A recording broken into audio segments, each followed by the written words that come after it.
उपासक नाम को स्वीकार करे, ये चिंता न करे कि मुझे भगवान स्वीकार करेंगे कि नहीं।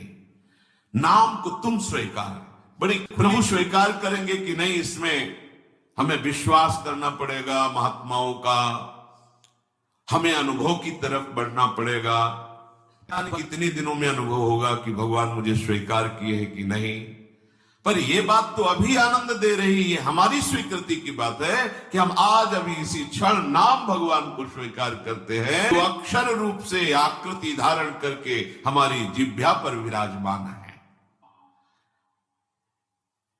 ये केवल कथन मात्र नहीं है, ये तो नाम की महिमा है, पता नहीं सत्य वस्तु है कि नहीं।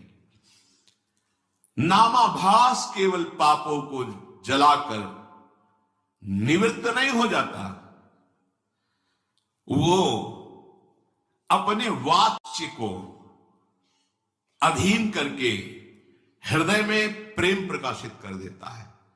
जैसे कृष्ण ये वाचक है और कृष्ण रूप वाच्य है। ये वाचक, ये नाम उस रूप को आकर्षित करके उसके प्रति अपार प्रेम प्रकट करके आपके हृदय में स्थापित कर देगा। कितनी अपार महिमा है, और कुछ करने की जरूरत ही नहीं है। हे भगवान नाम सूर्य, जिसने आपको स्वीकार कर लिया उसके जीवन में अंधकार नहीं रह गया। जैसे हम प्रकाश में देख पाते हैं,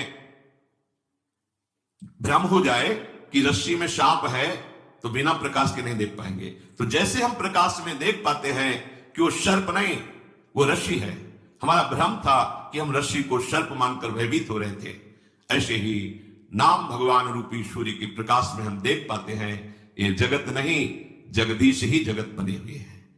वासुदेवा सर्वमिति समात्मा सुदुर्लभा, सर्वत्र भगवत दर्शन कराने की सामर्थ्य नाम में विराजमान है। हम भगवान आपकी महिमा को कोई पंडित, कोई ज्ञानी, कोई महात्मा संपूर्ण वर्णन करना चाहे तो असमर्थ है। कहूं कहां लगी नाम बढ़ाई, राम न सकहि नाम गुण गाई। स्वयं नामी भगवान भी अपने नाम की महिमा को पूर्ण रूप से वर्णन करने में असमर्थ हैं। ऐसी अपार महिमा आपकी है।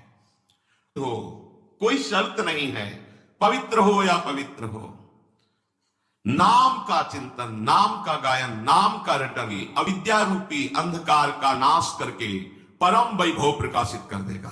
आपको प्राप्त हो जाएंगे। यही परलोक सकल सुख पावत मेरी सो भैया, कृष्ण गुण संजु महाप्रभु हरिवंश चंद्र कहते हैं। जो चाहिए ये नाम तुम्हें प्रकाशित कर देगा। वस्तु, व्यक्ति, स्थान, परिस्थिति, घटना, कोई भी ऐसा नहीं होगा कि तुम्हें कभी ऐसा अभाव का वर्ण अनुभव हो कि ऐसा। जिस समय नाम का एक छत्र राज्य हो जाता है तो और कोई भाव ही नहीं रह जाता, क्योंकि पता चल जाता है इस माया के नाटक में फंसने से जो हमें दुख मिला, अशांति मिली, क्लेश मिली, वो हमें गलती समझ में आ जाती है। इसलिए वस्तु, व्यक्ति, स्थान, घटना, परिस्थिति की मांग ही खत्म हो जाती है। ऐसा लाभ प्राप्त होता है जिस लाभ प्राप्त होने के बाद और कुछ प्राप्त करना बाकी ही नहीं रहता। जिनको ज्ञान नहीं है उन वही गति प्रदान करने में समर्थ है नाम। आहा, ये बड़ी बात है। तत्व ज्ञान प्राप्त होना ये बहुत कठिन बात है, लेकिन तत्व ज्ञानियों की जो गति है वही एक नाम जापक को भी प्राप्त हो जाएगी। नाम तत्व बोध करा देगा, नाम परम पद में स्थापित कर देगा। आश्चर्यमयी बात।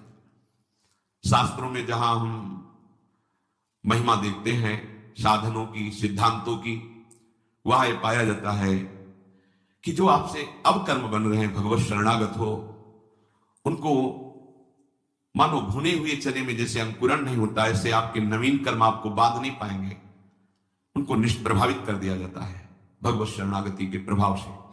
पर जो शरीर की रचना हुई है कर्म भोग के लिए, यह सामर्थ्य नाम में विराजमान है कि उस आए हुए प्रारब्ध को भी नष्ट कर देता है। पर जो भगवत प्रेम मार्ग का उपासक होता है वो ऐसा नहीं चाहता, इसलिए उस शरीर के आए हुए प्रारब्धों को बहुत कम मात्रा में उनको भोग लेता है और भगवत कृपा से दिव्य देह प्राप्त करके भगवत सेवा में उपस्थित होता है। वो अपने भजन को इस नाशवान शरीर के सुरक्षित रखने के लिए खर्च नहीं करता, वो चतुर उपासक होता है। पर यदि चाहे तो कह रहे अथई कांतिक भाविकम नाम भोगैक विनाशम अपि प्रारब्धम, विनय भोगाद्विनाश्यति त्याहा, जहां ये वेद प्रमाण है कि बिना भोगे प्रारब्ध नष्ट नहीं होता, वहां ये कह रहे हैं, उदाहरण भी देखिए, विनय भोगाद्विनाश्यति त्याहा, यद्यपि शास्त्र का सिद्धांत है प्रारब्ध भोग के ही आपको जो पूर्व कर्मों से रचित कर्म है उनको नष्ट करना होगा। यदि निष्ठा पूर्वक नाम जप किया जाए, निष्ठा अन्य कोई साधन नहीं, आप अपना क्या दूसरों के भी प्रारब्ध को नष्ट कर सकते हैं, इतनी सामर्थ्य है।